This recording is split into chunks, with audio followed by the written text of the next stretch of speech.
Welcome to Speaking Prowess, the show that supercharges your communication and fuels unstoppable success.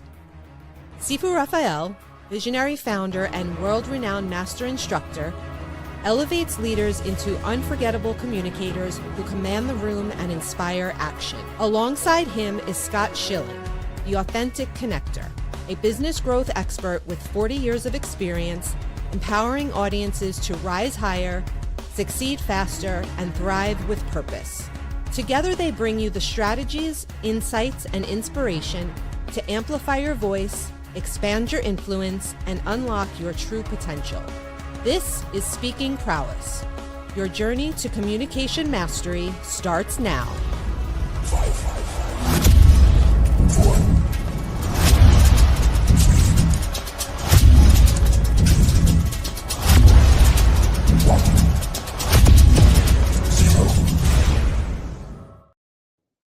Good morning, Scott. How are you?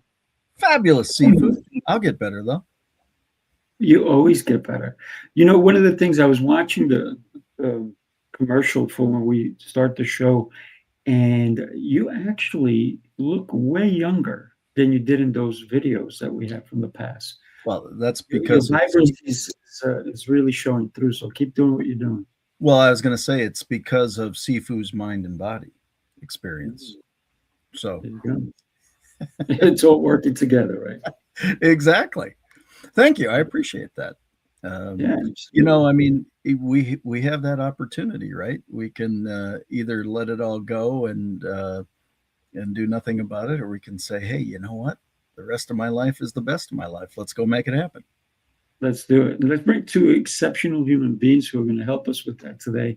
So let's go ahead and bring Caleb and Casper. Gentlemen. Good morning.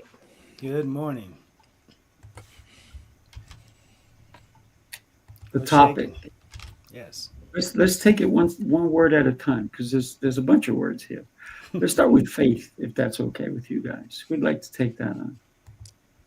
Casper. Well, faith is something I definitely work to walk in every day. I'm a Christian believer, and my wife and I are deacons at our church, and we're over the marriage ministry at our church. So, you know, that's an area that we operate in on a daily basis. And for me, faith would be the reflection of the realities of the unseen world, of putting our trust and faith in God's purpose and plan for our lives. And I'm a Jesus follower, so that's a really big part of my life, is being in alignment with that purpose to which I've been created here on the earth. And it's big. It's a really big topic. So I'm really, really excited to dive into this with you gentlemen today. Yeah, absolutely. Absolutely. I'd love to hear your feel on the faith, Scott. It is confidence in the unseen and assurance of the unknown. Quite frankly, nobody would ever be in business without faith. How do I say that? Well, simply confidence in the unseen. You never know if anybody's going to come do business with you. Assurance of the unknown. You never know how the business is going to go. So by definition, anybody who has a business has faith. Now, the question is, do they recognize that or not? Very interesting. For me, my faith is very strong because, yeah, I do believe in God. But even if you don't, I believe even an atheist has to believe in something. Right. So there is faith everywhere that you look. And some people don't want to talk about faith because they think it's a religious aspect. But for me, it is. But I believe that faith, and we said it's believing in the unknown. Because we don't know what tomorrow is, but we have faith we'll wake up. At least I do. I pray every day that I'm granted that wish, that I will wake up tomorrow and I will be better than I am today, because that's the goal I have every day. Absolutely. I think that's the biggest thing. And too many times people tie it to religion. And again, I'm a Christian, I'm a Jesus follower, but I've said this on stage in Singapore, a 10% Christian country. If you do math, that means there are more non-Christians than there are Christians, right? And I said, it is not my job to convert you to what I believe. It is my job to be a living example of what I believe. And therefore, if you see something you like, let's go ahead and talk about it. And I think that that's the biggest thing. Again, seafood, to relate what you say. Yes, faith is many times tied to religion, but it's actually more tied to belief. And where's your heart? What do you believe in? And again, by definition, confidence in the unseen, assurance of the unknown.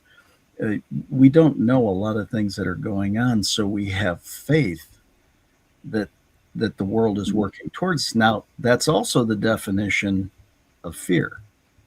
Confidence in the unseen, assurance of the unknown. The only question is, which side do you take? Do you take the positive side or the less than positive side? Do you take the one that's working for you or one that you believe is working against you? And that's why I think this is going to be such a fascinating show, because we've got such amazing expertise here in our guests. Yeah. I have a quote from Tony Evans, a famous pastor. He said, "Faith is not about how much you believe in what you believe. Faith is about believing that the one you believe in is believable." Love that. Tony's a good pastor on the south side of Dallas. So Yeah, exactly. Yeah, no, that's really good. I like what we're stirring in here so far. I just wanted to go back to something that Scott was saying there. It's just that faith, we all have a choice, each one of us four here, as well as our audience. Faith either in light or darkness. We're going to put our belief that something's going to manifest, and we get to experience that choice every single day. Faith is purpose in motion. That's what it is. It's when we are aligning between our purpose that we're here on the earth for, as placed by God, and also the active participation of that faith. There's no choice but to activate something. We can't be a bystander. We have to choose light or darkness. I like to say there is no neutral in the land of the spirit. You're either going to be on team good or team darkness. There's no in between. No team dim, right?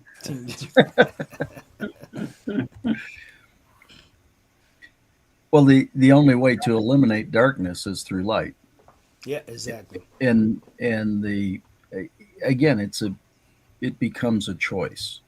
It was interesting. Peg and I, my wife and I and daughter went to dinner last night, and we were just looking at people, and we were all in the same place, experiencing the same thing. And the difference in the look on people's faces and their posture and all the things, it was fascinating. And Sifo, thank you for the compliment earlier, but I said that table over there is all younger than Peggy and I. And my daughter went, "Dad, there is no way." And I said, I'll bet you $1 they are. I said, I'm not sure how we're going to figure this out. But it became about choice, right? And that's what I think all these topics that we'll discuss today, that becomes a foundational piece in much of it.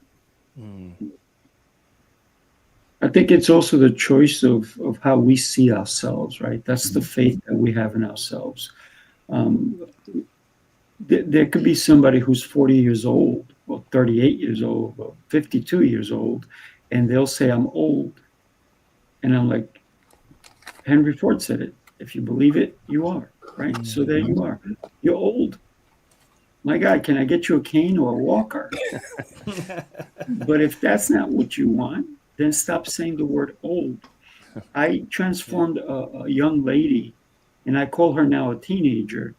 When I first met her, she says, "I'm 82 years old." I said, "Excuse me?" I said, "You mean young?"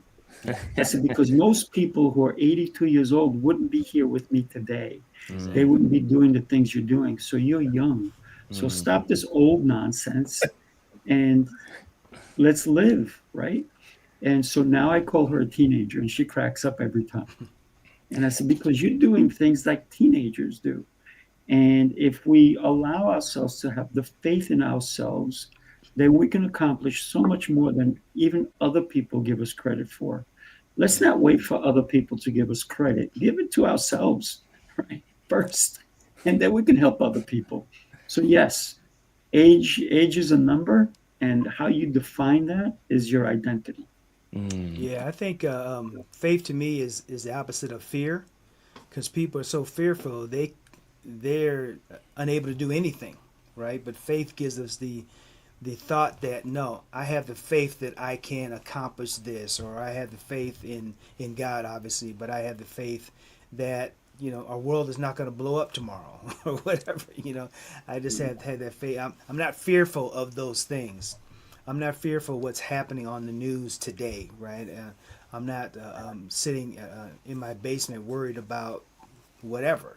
I don't have that fear. I have faith, and as believers, even as Paul and Silas were in prison, or Daniel's in the lion's den, it's like, no, I have the faith that even if I personally don't survive this, I'm going home, right? So we have that faith that at the end of it, we're going to be back home, with the Father. So I like what Casper's throwing down there. I just want to dovetail off that as well and talk about another one of my favorite examples in the Bible, which is David. There's often a phrase in the scriptures where it says that when David was full of days, then he went to be with his fathers and went to be with the Father.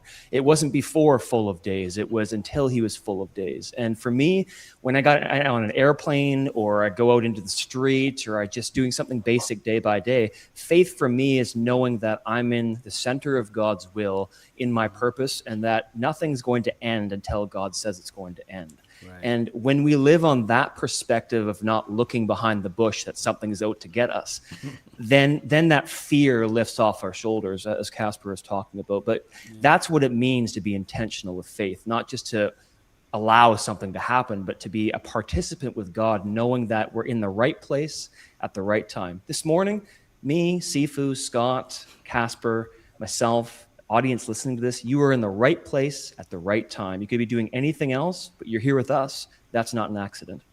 Right. Not at all. I wanted to talk about, you talked about the news. And I got to tell you, when I was younger and naive, I used to watch the news. Now I have faith that the news will come to me. Yeah. I don't have to sit in front of a television for the news to come to me, because someone will say, hey, did you see what happened? Did you hear what happened? So I know that people I'm going to have personal reporters come to me and tell me what's going on, right? Yeah. So, and this happens all the time, whether it's local news or world news, somebody who spent time in front of a television will come and report it to me. So I have faith that I'm not missing out. I'm not. Well, because I think that's one of the. They're going to tell me what's going on, so I'm good. Either you're making news, or you watching news, or you're making news. So I like to make news. Yeah. To dovetail a little bit off of what Caleb said, is the fact is, when you have faith and you walk in it, right? There's a huge amount of peace that comes upon you, right? Through my near-death experience and coming through all that, I believe I discovered the equation to total peace. God's plan and timing is perfect, plus all things work together for my good, equals total peace. When you sink into that and you allow the fact that everything is happening exactly as it's designed to. Yep. Not as it's supposed to, not as you'd like it to, not as it's designed to. I mean, all of a sudden you get to a different thing. As you said, Caleb, you can't, or in the case of David, right? He had many days, but still, from a human perspective, he had many days. From the master calendar, not so many, right? And I think that's where we if there's anything that I've gained becoming more mature, code word for older, what I've come to recognize is, why fight it? Why not just sink into it and love it and live it?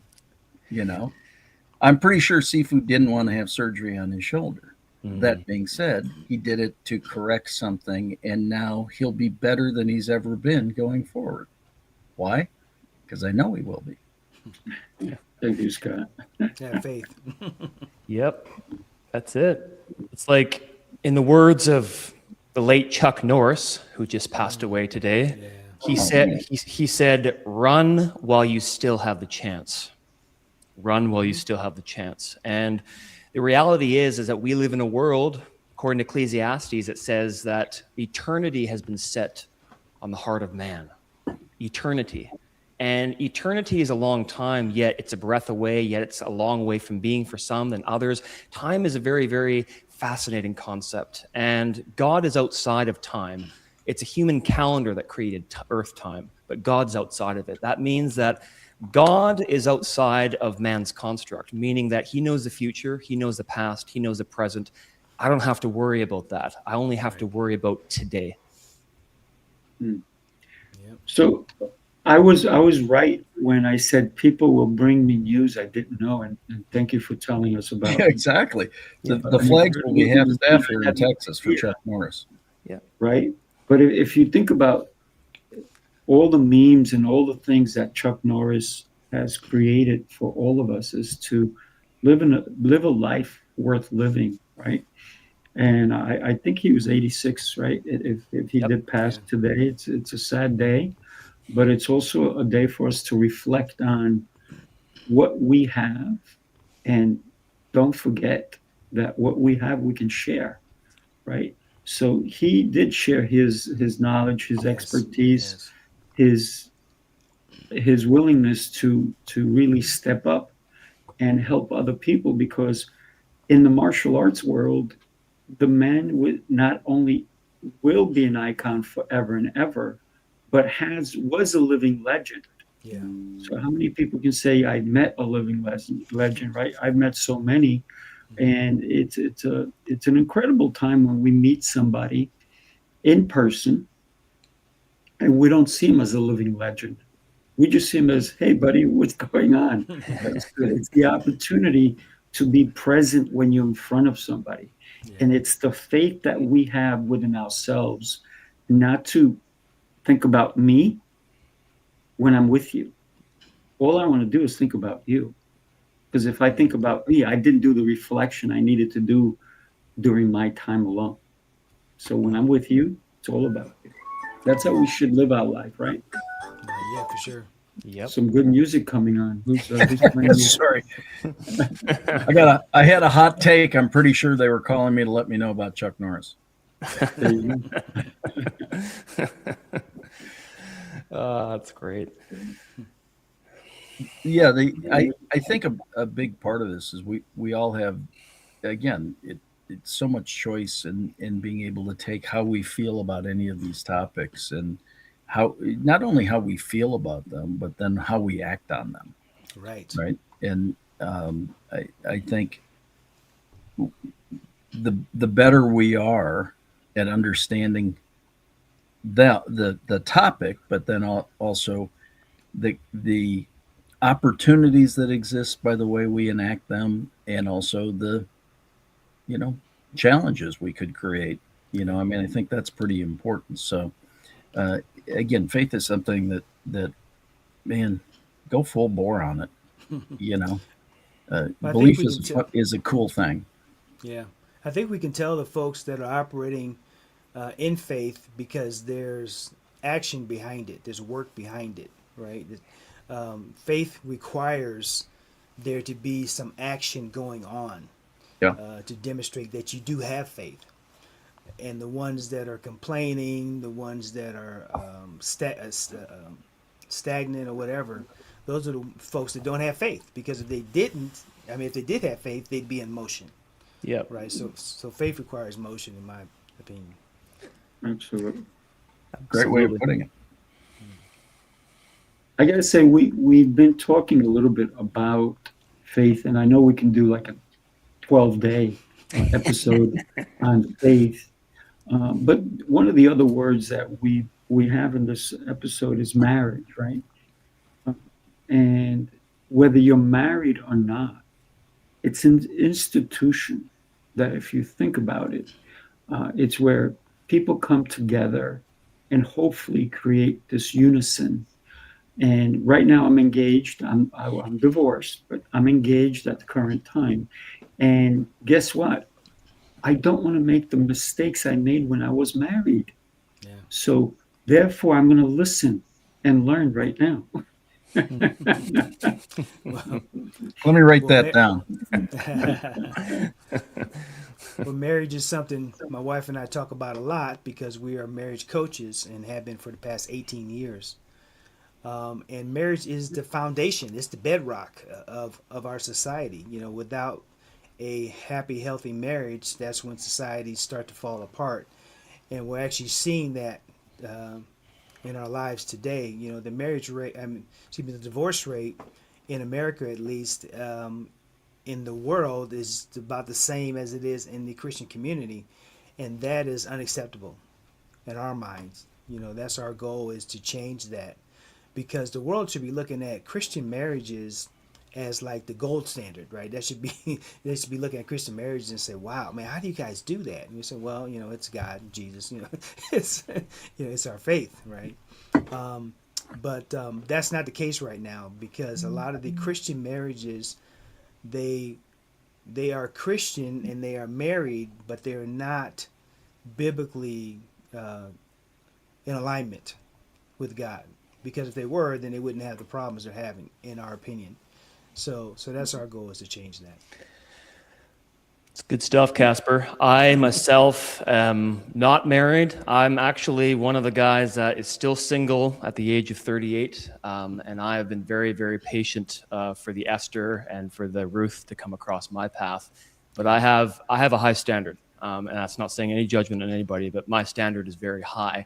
But I want to go off of what you're saying there, Casper, and why Christian marriages, or marriages in general, so many are falling apart in my perspective, even though I'm not married. But it comes down to this, in my perspective, is that before we can be married to a physical person, there has to be a marriage with the Spirit of God.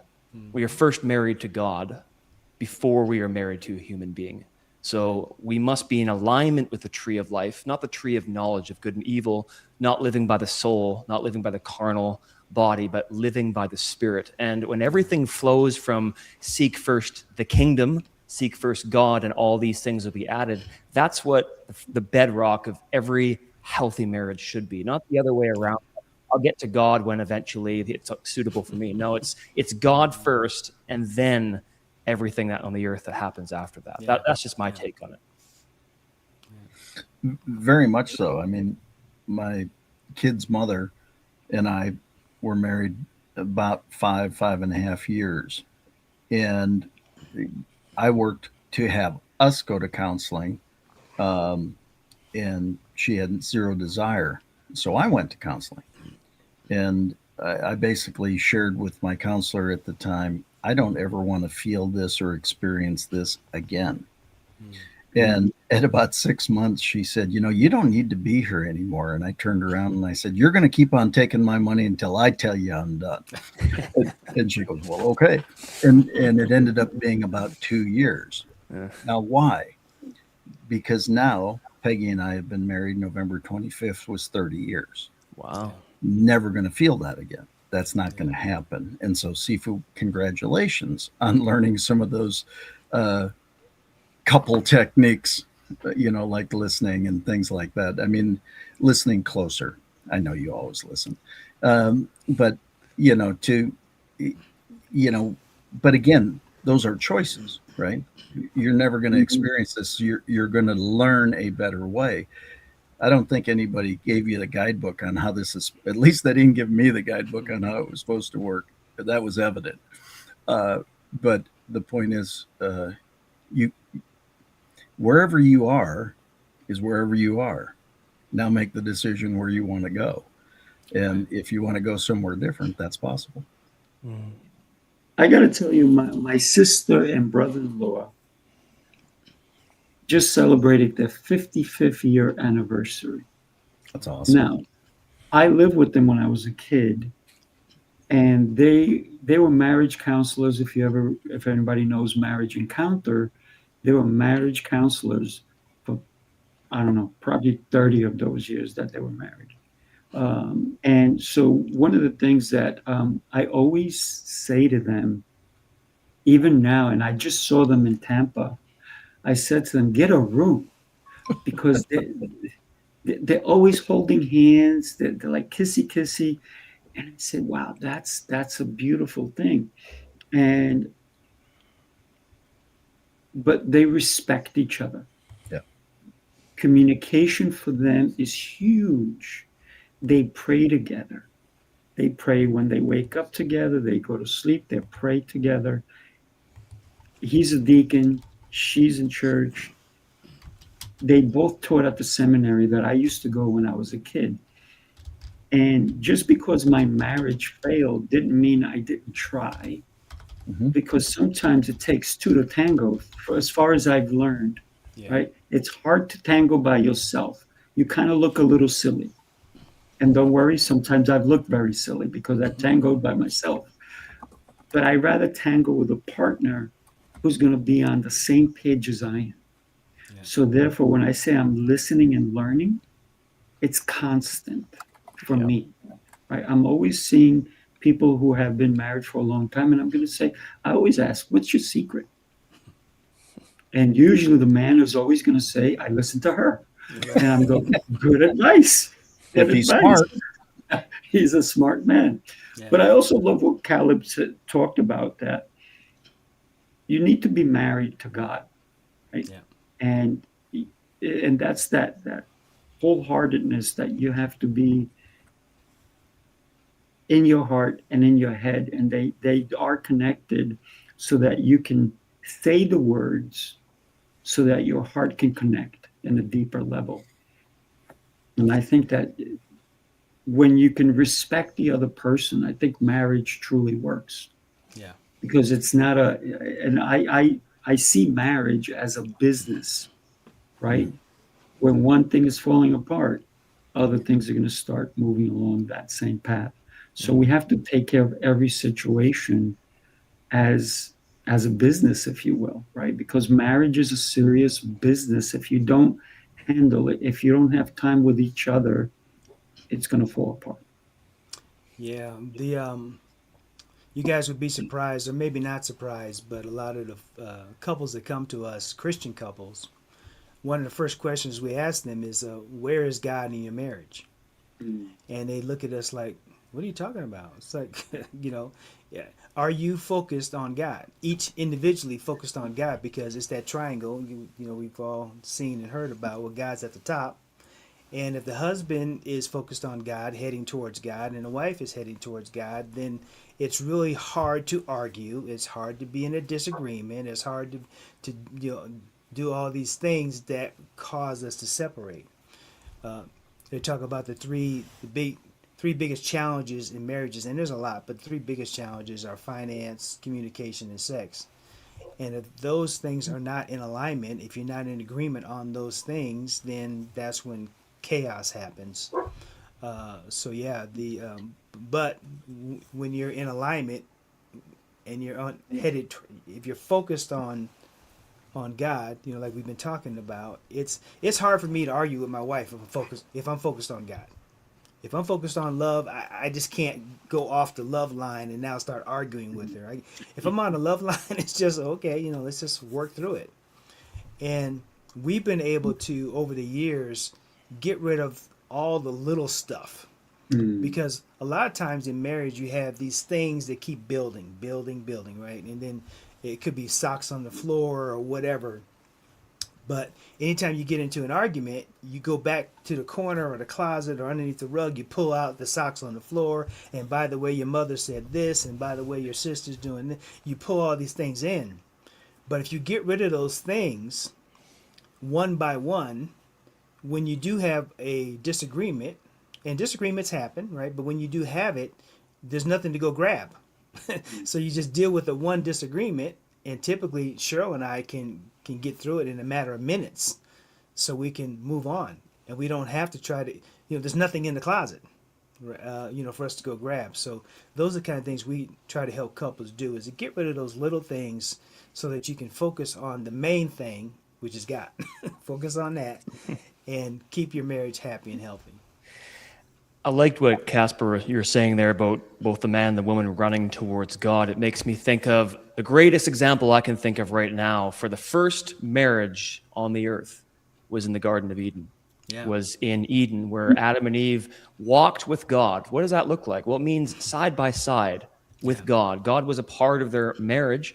And here's a thing that religion tries to twist, especially in Christianity and in religion. Fortunately, it's been butchered a lot, is that, oh, well, there's some sort of blueprint for the woman is supposed to be submissive under the man, and the man's supposed to be able to control everything. Well, actually, that's a result of the curse, because when the curse entered, it said, your desire will be for your husband who will rule over you. That wasn't in the garden before that. In the garden, they walked with God side by side, and there is a submission one unto another as unto God. That was the original design. And I think in a world of hierarchy and structures, we've lost the way. But one of the fruits, for example, the best fruit I can look at is my parents. My parents have been married for over 40 years, and my parents have modeled to me and my brothers a healthy collaboration of submitting one unto another as unto God, because in heaven there is no hierarchy in a marriage, and I will stand on that. I love that. I love Yeah. that. That's from Adam and Eve right here. Yep. Adam and Eve. Absolutely. I see them. I see them. So, Casper, so what that tells me is that your closet needs to be clean, people. Clean your closet out. Yes, yes. And we have Let me tools share for this that. with Right? you We guys. have tools for that. Let me share this with you. You followed the rules, tried the restrictions, counted the carbs, the steps, and the failures. You're not lazy, you're exhausted from doing it all without real change. What if the problem isn't you, but the plan? Sifu's Mind Body Method is a 90-day transformation built on 7 unshakable pillars: mindset, movement, nutrition, hydration, fasting, journaling, and faith. This isn't another shortcut. It's your structure, your strength, your reset. You don't need harder, you need better. Ready to begin? Start today. Figured I'd share that with you guys. Woo! Yes, sir. Love it. Love it. Yeah. The Go ahead, Scott. Well, I was trying to think. I was going to jump off of what Caleb was saying again. I think the path is that my platform for a long period of time has been to return respect, honor, and dignity to the planet. That's not just for everybody outside. That's also within the marriage as well, right? We don't always agree. We don't have to agree. But we should respect each other and all that. Honor is how we lift somebody up. Right. It's not taking shots at your spouse in public and then going home and going, oh yeah, well, thanks for making me the laughing stock. There's not much respect there, and there's certainly not much honor, right? It's lift up, and it's Peggy. I affectionately call my honey bear, and I can tell you, it's very interesting. I have friends, 20 friends from 20 years ago that will call and go, hey, how's honey bear? They won't say her name, right? Yeah. But that's the process of lifting up. And then dignity exists, right? So the respect, honor, and dignity isn't just for the world, but it's also within, spouses and things like that. And that's the part that you see, unfortunately, so much of the opposite, right? The belittling or the taking little jabs or the whatever. Now, does that mean your spouse doesn't do anything that ever aggravates you? Oh, heck no. But at the same time, you probably do the same the other way, right? Oh, yeah. And so when you fall into that respect mode, it's really amazing what that does, Yeah. because you're a team here on the planet, right? I got to say that a lot of times when your partner gives your name or calls your name, you always hope it's that endearing name. Yeah, not something else. no doubt. And so my fiance, I got to tell you, I have the absolute best relationship with my partner, my fiance. And I can't even tell you if we've ever fought. We may disagree, Yeah, but fighting, it's not for me. no. Yeah. If she ever wants to fight, I'll say, let's get in the ring. But otherwise, we're not doing it. It's not worth my time. And it's not worth her time. And we understand that, right? And by the way, she has like 8 or 9 different names for me, and they're all endearing. And some of them are very funny, right? And when she calls, the one time she called me in public, one of those names, I was like, what? Who are you talking to? Kind of deal. And she's like, oops. And so it was kind of funny. And we always joke. And one of the things that I find that is really incredible for our relationship is that we laugh together every single day. There's laughter in our home. There's laughter when we're out. We're always laughing. And I think that's also magic, because that's the communication we have with one another that we can release. And I think laughter is a great asset or tool to have in marriage as well. This is my thoughts anyway. Yeah, one of the things that we teach in our coaching is compartmentalized Christianity, and what I mean by that is we are Christian at church, and maybe Christian out in public, but in the home we're not Christian. We don't act Christian. We don't treat our spouses with respect. We don't treat our kids with respect. And imagine if you went to work and started arguing at your coworker and your supervisor. You wouldn't be there long, right? You know, they show you the door. They said, we can't operate this business with you arguing with everybody every day. You're out. But yet we go home and we argue with our spouse, and we're kicking stuff around and maybe kicking them around or whatever. You know, that is not a godly man or woman to do that. So I look at it as compartmentalized Christianity. We have decided we'll be Christian at church. And I joke about it with the people at church. I say, yeah, we're Christian here, and we're loving and hugging on each other, and bless you, brother and sister. And then headed to the car in the parking lot, we're fussing with our spouse on the way to the car at the church. So I'm like, guys, we've got to do a much better job at communicating with each other in a respectful way, in a Christian way, if we ever hope to have happy, healthy marriages. You brought up the parking lot, brought up the image of you just came out of a great service, and yet somebody pulls out a little bit ahead of you, and Yeah. you lay on the horn because they jumped line. It's like, what the heck? Sorry. I tell you, Moral moment. Sorry, I want that whenever I'm driving and somebody gives me a hand gesture, I think that they think I'm number one, because that one finger that goes up, I'm number one. Thank you so much. I appreciate you. Yeah. You're number one too. But I don't give them the same finger, right? That's right. No. It's all how you accept the input. That's it. So I'm accepting.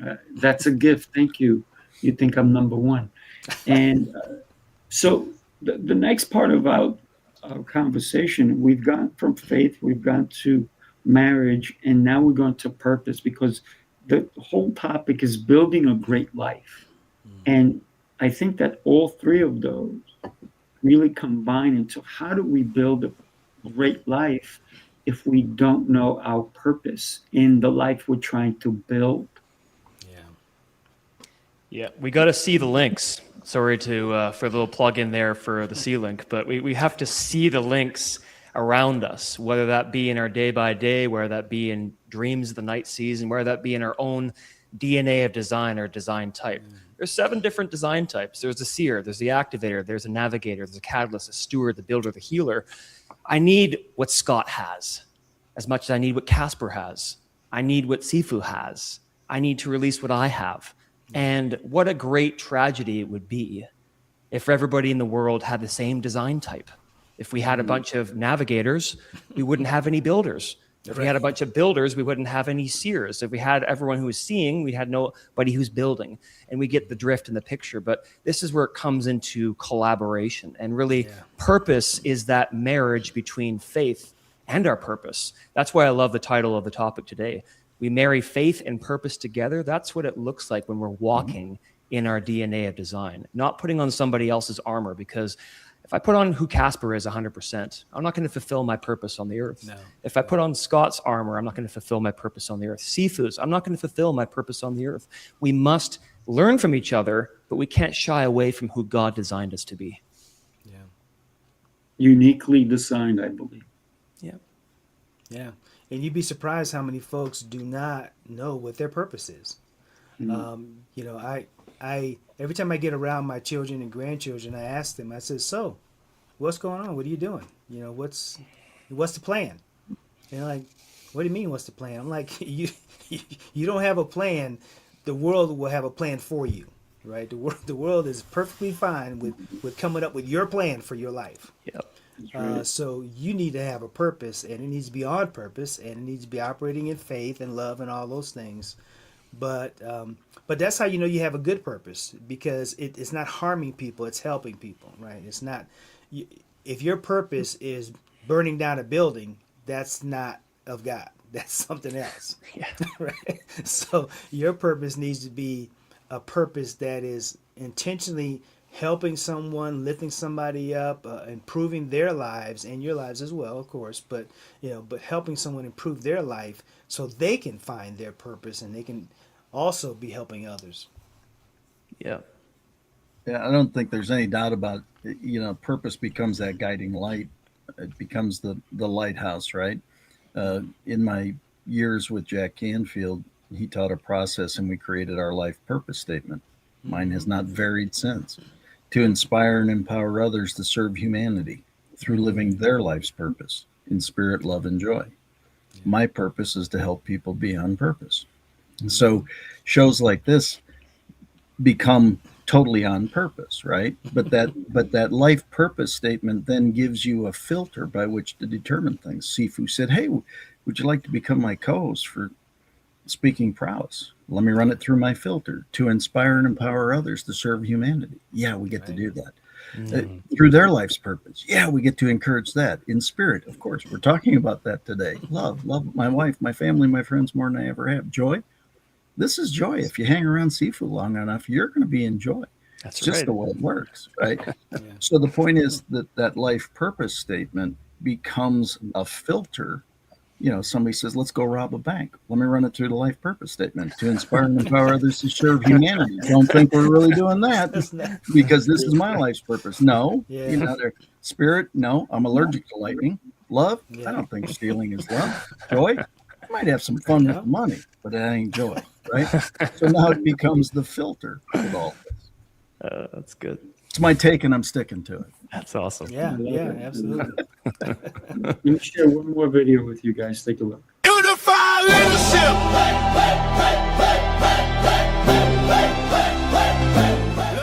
This is what we do, man. This is what we live. This is our calling.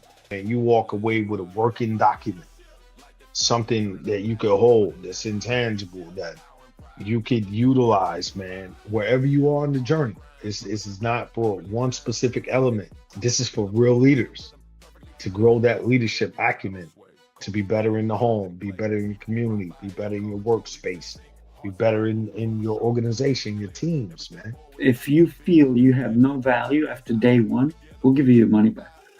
Indeed. 100%, bro. That's how we stand behind what we believe in. Unified leadership. Raise that bar, leaders in rhythm, born to spar.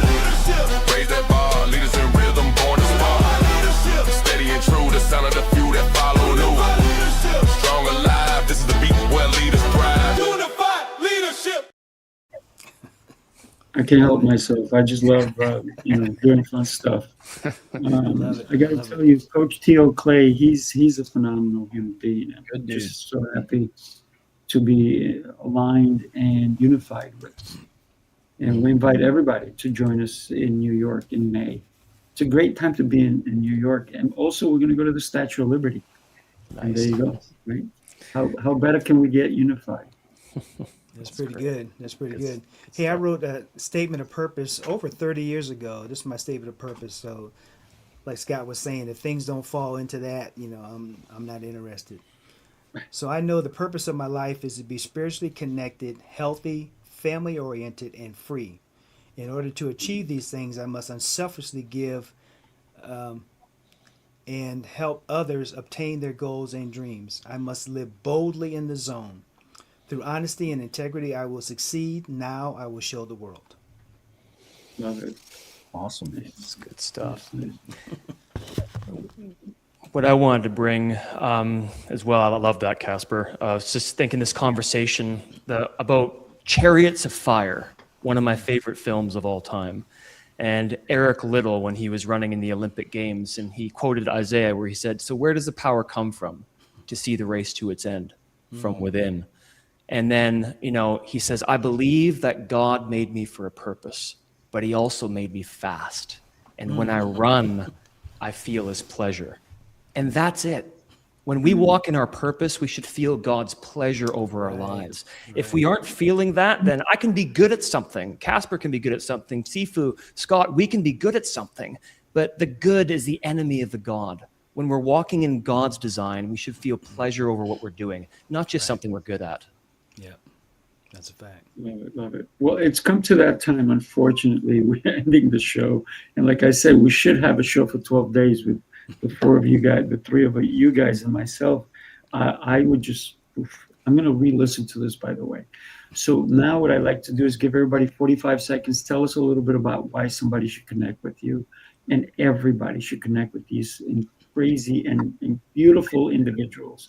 Caleb, you're up. So give us 45 seconds. Absolutely. Thank you very much for having me on the show, Sifu, Scott, Casper, great to meet you. And the SeeLink, those of you who are like, hey, I love what Caleb said, connect with me on the SeeLink, www.calebmatthews.net, and take the DNA of Design quiz. The link's right there. You can discover one of your 7 design types. If you're thinking, okay, I don't know what my purpose is, take the free quiz. It takes less than 5 minutes. You can figure out what your design type is, and then you can connect with me through the SeeLink, through my YouTube, through my website, and really get connected of really seeing the links between your potential and your purpose. And that's really what it's about, walking in your purpose. So thank you, gentlemen. Thank you very much. Love it. Love it. Thank you. Casper, you're up. Hey guys, thank you for this great discussion. I really appreciate you. So my wife Cheryl and I are Christian TV broadcast producers, marriage coaches, authors, and speakers. And we are really excited about helping couples divorce-proof their marriage. In fact, we have a one-on-one intensive course that we offer for 7-figure income earners to help them stay out of divorce court. We have a live podcast we do every Sunday. We're getting ready to start up a live love talk every Wednesday evening. So more on that. We have a MVP Love Hub community, a God-centered community where we have singles and married couples gather. And we have training and coaching and access to all of our media and audio and video library. So that's a great place to start. You can go to IAMLoveBuilders.com. .net to get more information. That's IAMLoveBuilders.net. Thank you. Appreciate that. Yeah. Scott, my friend, you're up. I am an executive mentor, a sales trainer, international speaker, and I just love chatting with people. I love helping people with their messaging and their communication process, and ultimately making more money through closing more deals. And the vast majority of people have such great offers and great services. Sometimes they just don't recognize exactly how to present it. I help do that. And if I can ever be of service, please reach out, scott@scottschilling.com. Absolutely. And you make yourself hard to find. Scott Schilling. I know, it's so confusing. I follow suit, Scott. I'm c4raphael.com. I'm easy.